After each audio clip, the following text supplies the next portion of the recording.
Multiple cave discoveries have been made by many clubs over many decades in the vast area that stretches from Kingsdale in the east, Underleg Fell and Casterham Fell in the west.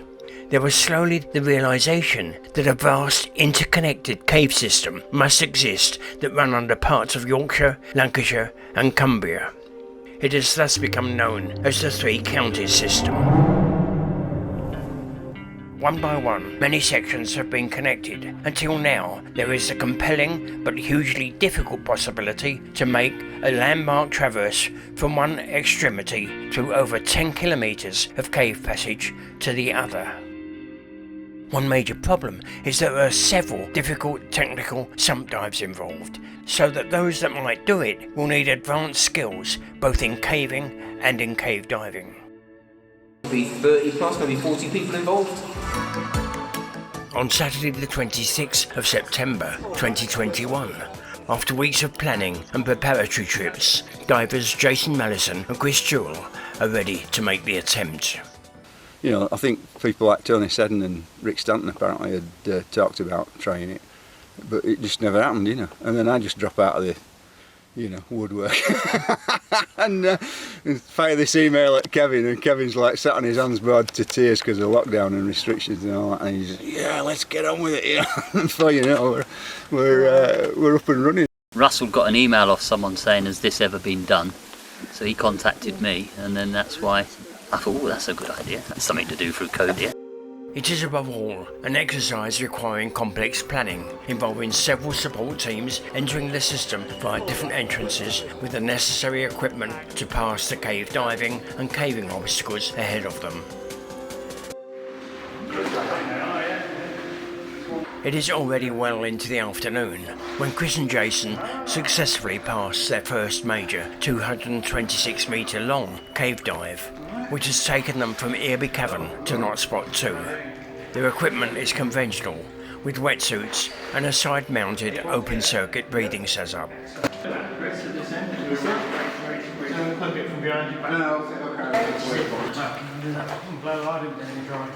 So we started in our caving gear, went into the cave, then we had to change into diving kit, do some diving, change back to caving kit, do some caving, change back to diving kit, and so on. From Knots, it's route finding through Lost Johns to eventually arrive at the Shuttleworth and Pippikin sumps, the most formidable obstacles of the complete route. They opted to divert via Shuttleworth to Witch's Cave, both to break the long dive and to avoid a difficult section. There we are, helpless, waiting, and no idea when they're going to show up, and you start thinking, well, it's taken a bit longer than we thought, and then suddenly, bang, they're here. Because of the distance and the depth, we were obviously diving in dry suits because we're going to be in the water for a long time, but also using rebreathers. The advances that we've had in rebreathers, I'd say over the past several decades, have made this sort of diving much more practical to contemplate. I think a 1.4 kilometre dive, maximum depth about 32 metres. So given the length of time we're going to be in the water, it's about an hour going from Lost Johns to Witches, and then about another 30-40 minutes to go from Witches through to Pooh's Revenge, and then some a little bit longer, maybe 15-20 minutes to get from there to Waterfall Chamber in Pippikin. The remaining journey into the night will take them from the depths of Pippikin Pot, under Easegill and through the Lancaster Hole Easegill system. It will be 4:30 in the morning when they finally emerge onto dark moorland, tired but triumphant. Pretty tired now. I guess it's about 5 o'clock in the morning, and we've been in the cave. I think the cave is about 17 and a half hours, and just privileged to kind of play our part in the kind of exploration history of Three Counties system.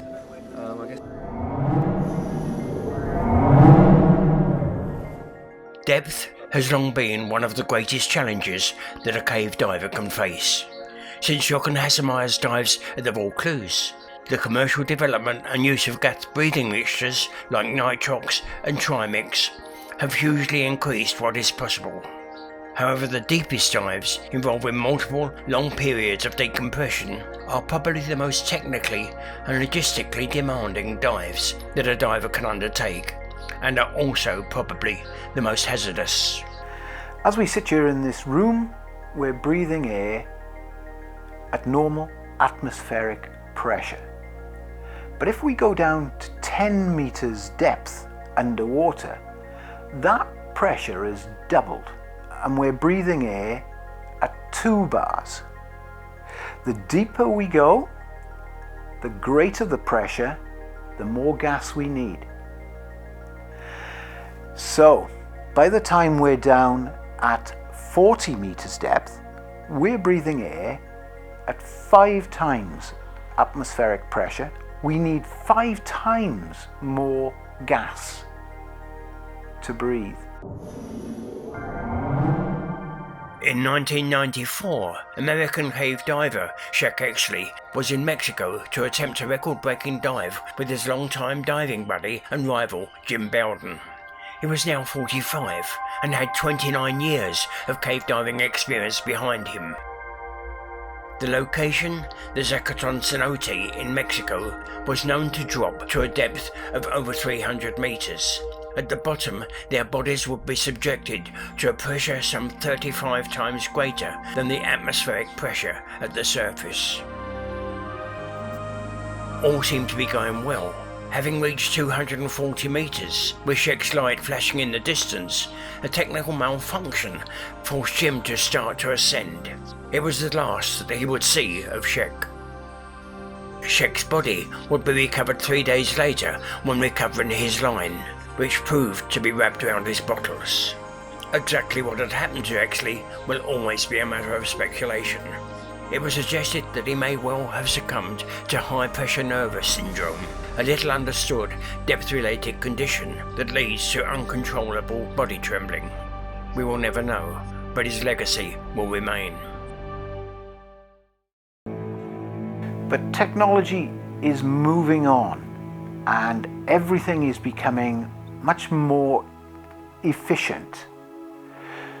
Scooters are now depth rated in excess of 100 meters, and some of the leading activists, like Xavier Meniscus in France, are using these machines at 200 meters depth. Xavier Meniscus had been a professional diver for over 32 years and had been diving in caves for 20 years. On December the 30th, 2019, he is to attempt to descend deeper in an underwater cave than anybody else has achieved worldwide. He is hugely technically proficient, having dived on rebreathers for 20 years and practiced many times the dive procedures that will be required for this demanding and dangerous dive. This will be his 4th dive at the site. In the chamber named Subaba, he locates the way on. The descent has only taken 12 minutes, but the exposure to pressure at such a depth will mean that he must take 10.5 hours to reascend, including long decompression stops.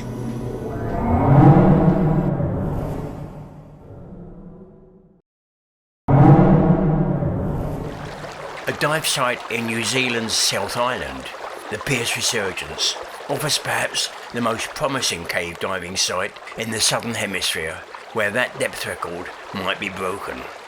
The following year, in 2020, Harry Harris and Craig Shellon were back to continue exploration at this challenging site.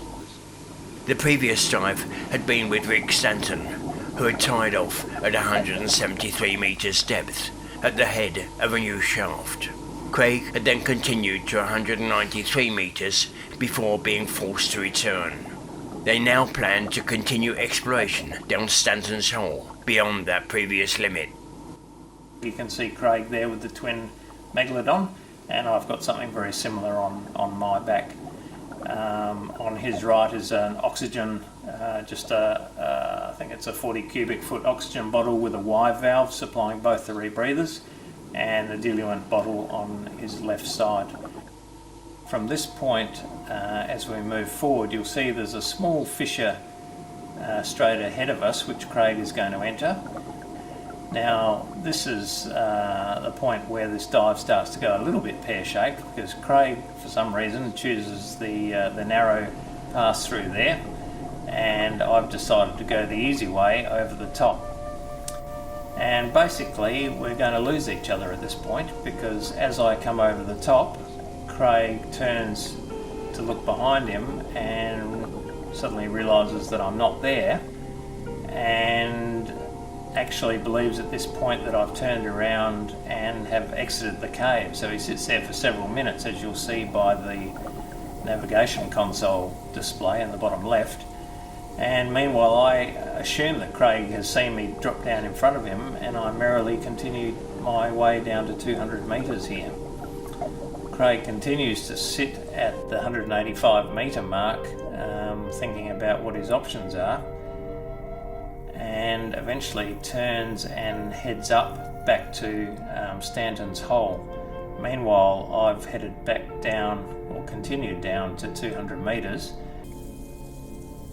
So I rest my scooter down here at just under 200 metres. I turn my scooter around and shine the light optimistically up the hole. So shining the light up the well, and no sign of Mr. Challen. Fast forward now, because I'm going to head back up, and fortunately Craig is still up there and he hasn't left entirely. And we reunite up here at just at the top of Stanton's hole, and finally back at the 200 metre mark. And I find myself champing at the bit to keep moving, knowing that we're now 25 minutes into this dive. We're sitting at 200 metres. We haven't really achieved anything yet. We haven't seen any new cave, and we have a large decompression obligation building up. So the shaft continues to drop down, and then ahead of us, yet another flat section at about 233, 235 metres. And look at this tunnel here. This was a really exciting part of the dive, to see this tunnel ahead of me, and seeing Craig just disappearing into this void was absolutely mind-blowing. It was really, really cool. And by this stage I felt completely relaxed. The rebreather was working perfectly, no issues whatsoever with work of breathing.